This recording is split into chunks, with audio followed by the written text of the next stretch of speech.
All right, so taking the back apart, we started with the bottom piece of the Hummer, which is right here.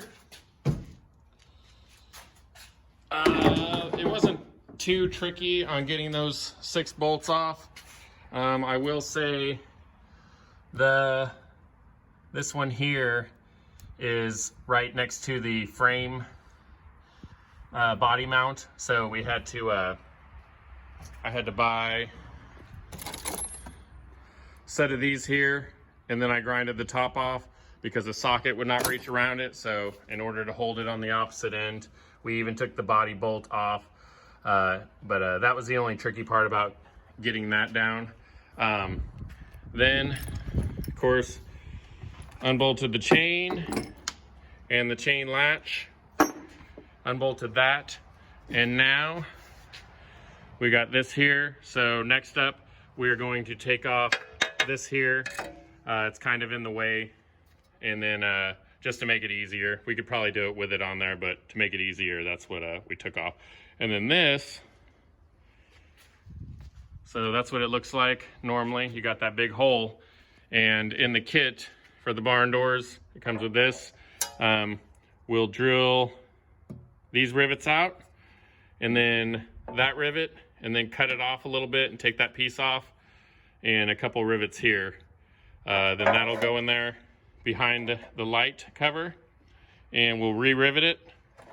And while I got this all apart, I'm going to grind all this out, get rid of the rust, and put some seam sealer in there, and then probably shoot some paint over it just to keep it from rusting anymore, letting water inside. Because if you look inside, I know a lot of Hummers are known for this, but it's letting water in there.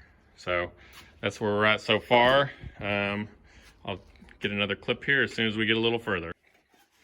All right, so I got one light drilled out, and this part up here has quite a bit of rubber in it, and this is the piece I had to drill one rivet out and cut out.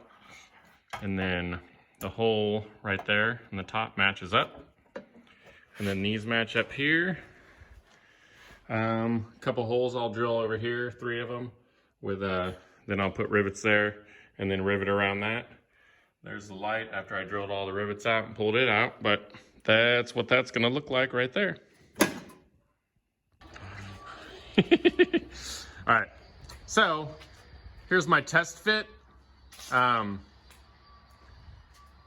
These will be on a little bit straighter once I get them riveted on. Right now I've just got it test fitted on there. A couple things, I looked at pictures of stock ones and it was a tad bit different. So what we decided, or what I need to do, is this piece up here, this lip. If you look at the stock ones, there's already a lip on top of the stock Hummer on the wagon. So I'm actually gonna cut it right here where it bends, cut this lip off, because I don't need 2 lips, one shorter than the other on there. And then I'm gonna move this down, trace it, and then cut that around so it's the same, so it's round just like that one. And then it's riveted with 5 rivets going across. And then these 3 rivet holes, that looks stock, but I'll need to put some rivets here on the bottom going across. And then on the bottom of it, right here, you can see it. That's gonna have to be trimmed just a little bit more so it'll slide in all the way and fit around the body mounts. And then I'll have to move this metal here down just a little bit so it'll be pushed all the way on and get rid of that gap. But other than that, the test fit went well, and it looks like it's gonna be freaking awesome compared to the old one. Okay, so here's where I'm at. They are pretty much done. You can see right here where I talked about trimming that lip off, and I got it trimmed off, and I looked at pictures of stock ones. It looks pretty much exactly the same. A couple things that I'll finish, but I'm not gonna include on the video because I got some other projects or other part of a project that I need to finish up. I need to put the light on. These 3 holes, they all matched up nicely. The inside, however, it may have been when I adjusted this hinge here a little bit, but the holes for the door strikers are a little off.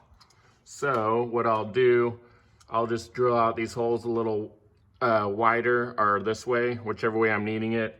And then if the hole shows, I'll get a bigger washer for the strikers.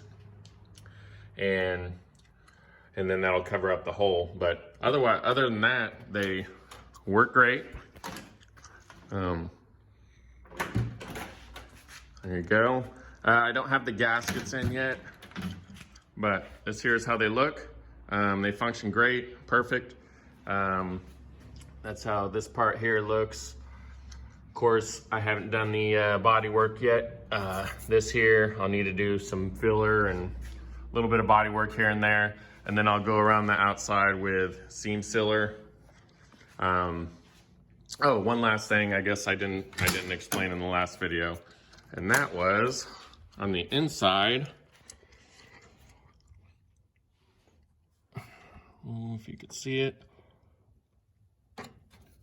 These here, I had to put a 1/2 inch aluminum piece of metal in there so that these 2 rivets here had something to drill into. Otherwise, there would have just been a 1/2 inch hollow gap that would have like flexed in and out. As it would have worked, but it would have moved around, and that eventually would cause the seam sealer to come loose and probably let water in. So I went ahead and bolted in a 1/2 inch piece of aluminum there, drilled through it, and then got some longer rivets, and then riveted that in there. But there it is. Came out awesome. Give you a peek in the inside here. And like I said, I didn't want to finish this video because before I do the paint body work on it, my rust issue that I talked about over here was way worse than I thought it was going to be. It was completely rusted out. I should have figured that restoring another old car, but my Impala. But so I cut that out, and I'll make another video on that, how that comes out. Here's a sneak peek. I already got the other side all cut out and new metal in there, but yeah, it's a little bit of work there. So anyways, here's the door. That's how it came out. And you got any questions, let me know in the comments. And like, share, subscribe, just like everyone says. Keeps me making more videos, keeps me motivated. So thanks for watching. Bye.